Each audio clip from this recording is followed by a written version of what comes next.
of you might know him, Todd Brown! And our fabulous translator, let's hear it for Rudy! Okay, so first off, how did a guy from Cardiff, right?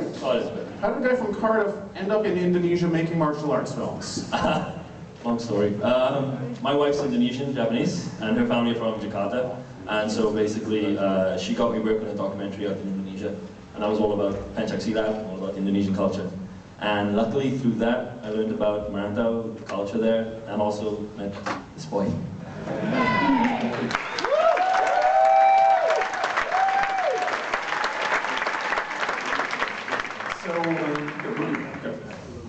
So I wanted to ask, how did you, was Merantau your first feature film? Were you acting before? Apakah Merantau film pertama Anda atau sebelumnya sudah pernah main film?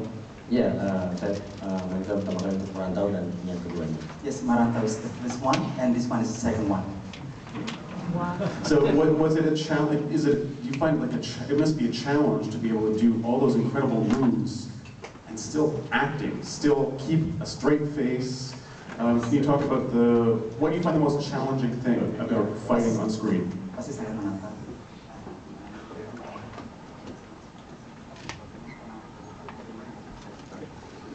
Di sini saya dibantu ya, pastinya saya panggil dia Bapak Bule.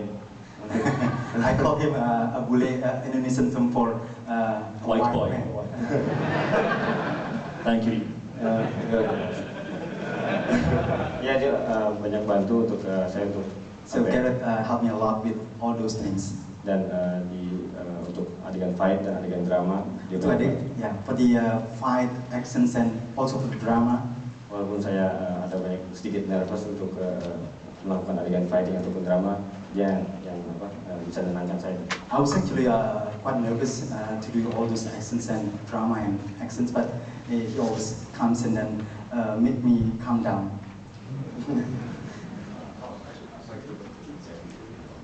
Just want to take a second to point out that as well as acting and doing all the stunt work in the fight film, Iko and Yayan Ruhian, who play Mad Dog, are also the fight choreographers.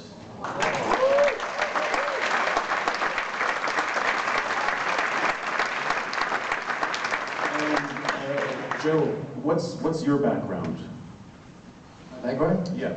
I mean, is it kind of a fighting combat, or are you an actor? Like, how did you find yourself on screen beating up people? I'm in a judo national team in Indonesia since 1987 to 2009, and after that I watched Merantau, Gareth Evans' first movie. I'm just like saying to myself that if I want to do a movie, that's the movie I want to make. So I searched everything to find Gareth. I just want to be part of your project, something like that. Follow me on Facebook. You can find these guys on Twitter as well. Check the Madness TIFF account, and we've been retweeting them. The fascinating thing about the film is when I get films, often they're in very rough versions. And the version that I saw, which was I think in early June, there was like a temp soundtrack, like you'd see people getting thrown onto mattresses. But it really comes to life with that sound mix. Can you talk just about the process in the post-production? Yeah, the guys that did the music for Merantau, when we were preparing to do the second film was supposed to be Merantau first of all, and we prepared like a little sort of teaser trailer for that, and we wanted somebody to do a sound mix on the teaser trailer, and they came in and did that for us. And it was something interesting because they are kind of fresh out of university as well. And I kind of got more interested in the creativity that they bring to the sound mix, because Merantau worked very well, but we wanted to kind of explore more with the 5.1 and everything else. So I contacted them and said, okay, I want you to do the music for this film, but I also want you to do the sound mix and the sound design. So then they kind of went off and just watched a bunch of movies and just came back with a shit ton of ideas. So that was, it was a really great process for us because we didn't have to sort of sit with them and sort of guide them too much. So yeah. Do we have any questions here from the audience? Yes. Yeah, I was just wondering if anyone actually got seriously injured. So the question was were there any serious injuries during the shooting of the film? I sprained my ankle once getting out of my chair.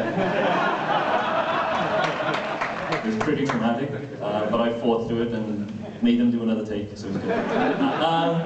Injuries-wise, we had a few sort of minor injuries. A lot of them are kind of small injuries, but they kind of highlight how dangerous what we're doing is. Like, they're kind of like eye-openers in a way. One of the smallest ones we didn't expect to be an injury was, you know, the guy when he was using the stick and the knife, and he hits the guy with the stick, pulls him in and stabs him in the throat. That one should have been pretty straightforward. We had the camera from the side, so we had plenty of room so we could kind of block it right, so that the knife would just go past his shoulder. So he gets pulled in, and the knife goes past, and it works in camera.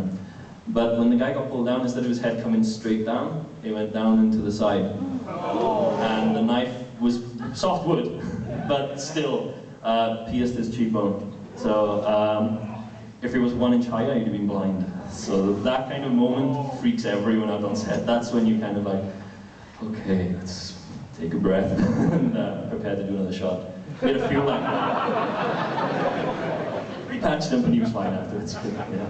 They're also really, what I admire about the film is you take your time with the shots and you don't overcut. Because I mean, that's the biggest problem with martial arts films, usually in action films, predominantly in North America, but you pull back and let these, we can see you guys move and do the full things. Yeah, I mean, like, that comes from the fact that they're working for like 2 or 3 months designing all the fighting. So if they're going to spend that long designing it and practicing for another 3 months, I don't want to kind of hide it, just want to go really close with the camera. We knew that this film had to play a lot more claustrophobic than Maranta, because we were in tight spaces and small rooms, but we kind of did our best to find a balance between having that handheld aesthetic, but at the same time pulling back wide enough so we can see all the choreography and we can see how it flows from one shot to next. But a big help for me was on Maranta we did like a lot of really long takes and really wide shots. And they worked for a lot of time, but sometimes after you do so many takes, like 20 to 30 takes for one shot, everyone kind of slows down, everyone loses their energy. And Mike Leader, I spoke with him and he was full of really constructive criticism. He said, okay, keep those shots in, but use them sparingly. So then you can kind of maintain a sort of energy in the fighters, basically.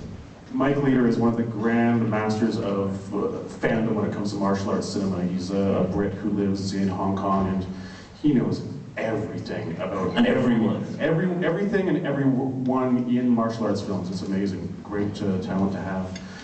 Yes? Okay. The original script I write in English, then that gets sent off to be translated in Indonesian. Then what happens is we do read-throughs, and I realize that everyone's kind of reading it in the wrong way, and then we go back and then we change all those things which are very specific to sort of sometimes Welsh phrases, which no one in Indonesia is ever going to have heard before. For some reason I think they can figure it out. And then we kind of go back and like rewrite and redraft. And I think like Joe for the opening speech kind of took the English and then rewrote his speech then in Indonesian himself to make it more comfortable with his speech pattern. So we do like those things, and we kind of let the actors find wherever's comfortable for them.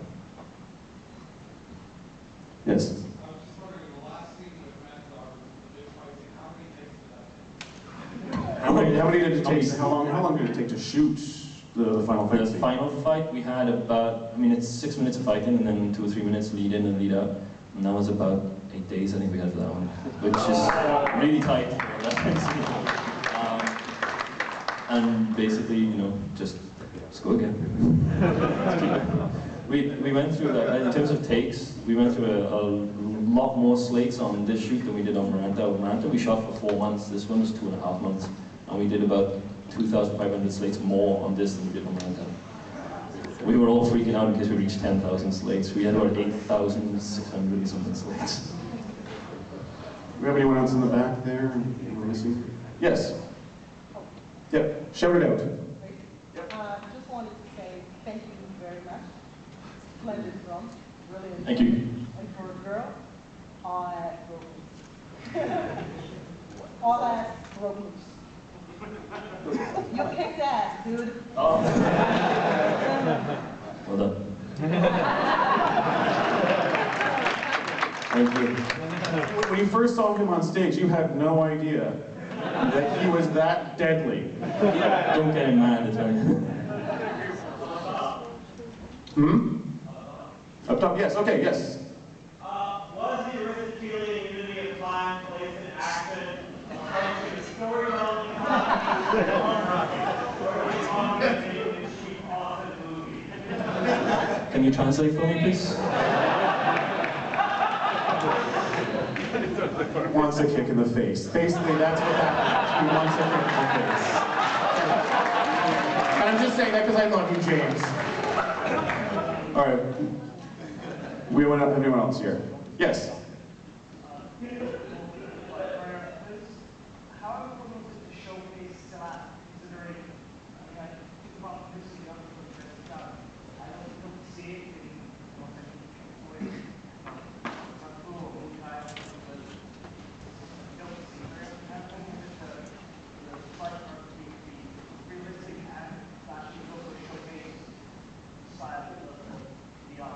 The question is, how important was it to showcase silat, which is the Indonesian martial arts style, with all the cuts and the...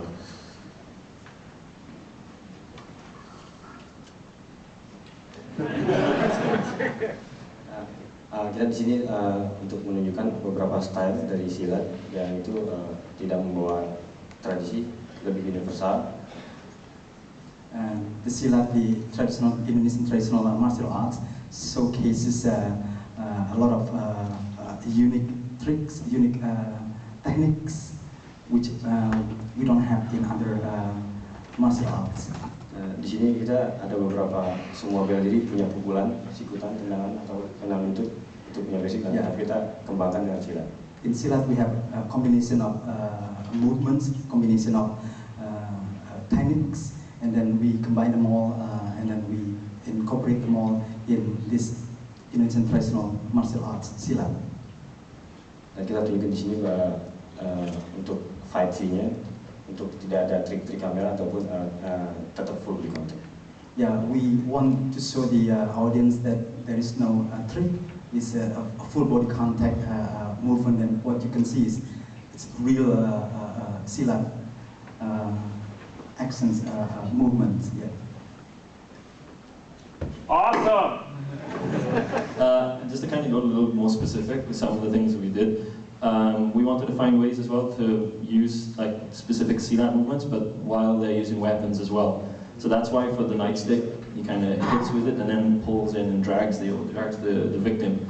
It's very similar to the style like harimau silat we used in Miranda, where you hit with an open palm, but then you can claw to pull back. And so we kind of adapted that and added that to the choreography, but while using the stick and the knife. And I want to say it's more than just rare. Silat on screen. I got involved with Gareth when he was working on Marantau, like halfway through the shoot, I think. Yeah. And worked with him on prepping the international release and kind of getting it out.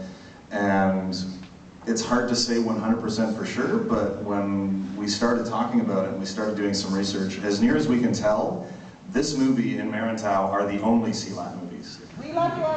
We haven't been able to find any other ones.